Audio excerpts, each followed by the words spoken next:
Je suis ravie de te retrouver devant un si beau cadre de la Martinique. Il fait beau, il y a de jolies couleurs autour de moi et je te communique toute cette belle énergie dans cette vidéo où j'ai souhaité t'inviter à te poser les questions suivantes. Es-tu une victime de la vie et des autres ou es-tu un leader de ta propre vie? Es-tu une victime qui subit, qui ne fait que galérer, que souffrir et que te lamenter sur ton sort? Ou es-tu un leader qui donne du sens à ta vie, qui est responsable de ta vie, qui décide et qui agit pour te créer la vie à laquelle tu aspires vraiment? De côté, quand on pense et qu'on se comporte comme une victime, c'est tempête sous un crâne.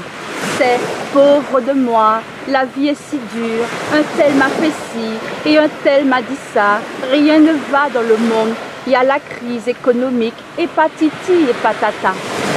D'un autre côté, quand on pense et se comporte comme un leader de sa propre vie, on pense, je décide, je veux ça dans la vie et je fais ça et si pour l'obtenir dans tel délai.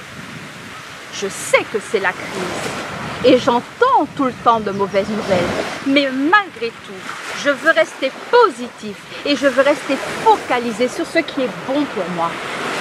Je connais ces deux états d'esprit, car j'ai moi-même passé une grande partie de ma vie dans un rôle de victime de tout et de tout le monde.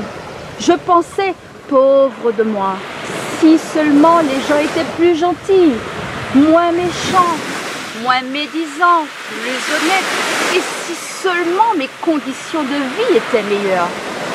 En fait, je n'avais pas compris une chose essentielle dans la vie.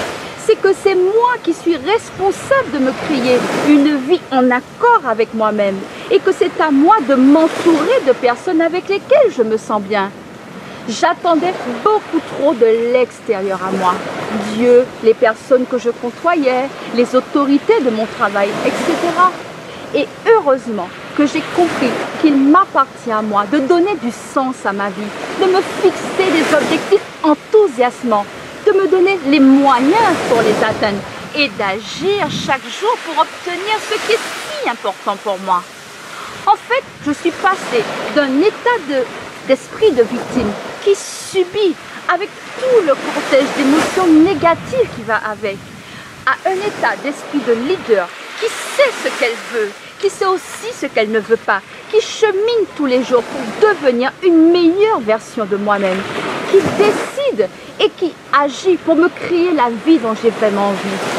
Ce n'est plus l'évolution de la société, l'environnement économique, ma famille, mes amis, mon travail qui décide pour moi de ma vie. C'est moi qui décide des progrès que je souhaite faire vis-à-vis de moi-même, vis-à-vis des autres.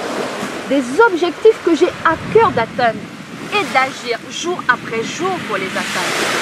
J'ai compris au fond que je suis responsable de ma vie et que c'est moi qui décide au lieu de dépendre des circonstances de la vie et des autres autour de moi. En fait, j'ai progressivement repris la main sur ma propre vie et je fais de mon mieux pour améliorer la qualité de ma vie. C'est un cheminement progressif qui vaut tellement le coup que j'ai envie que chacun s'aventure vers un état d'esprit de leader positif, actif et co-créateur de sa propre vie sur cette terre. Si cela a été possible pour moi, c'est que c'est possible pour qui le veut vraiment. Car nous sommes tous capables d'y arriver. Sur cette bonne nouvelle, je t'encourage à prendre bien soin de la merveilleuse personne que tu es. Avec enthousiasme et chaleur du cœur, Régine Galotte, fondatrice de la société Régine Galotte Coaching.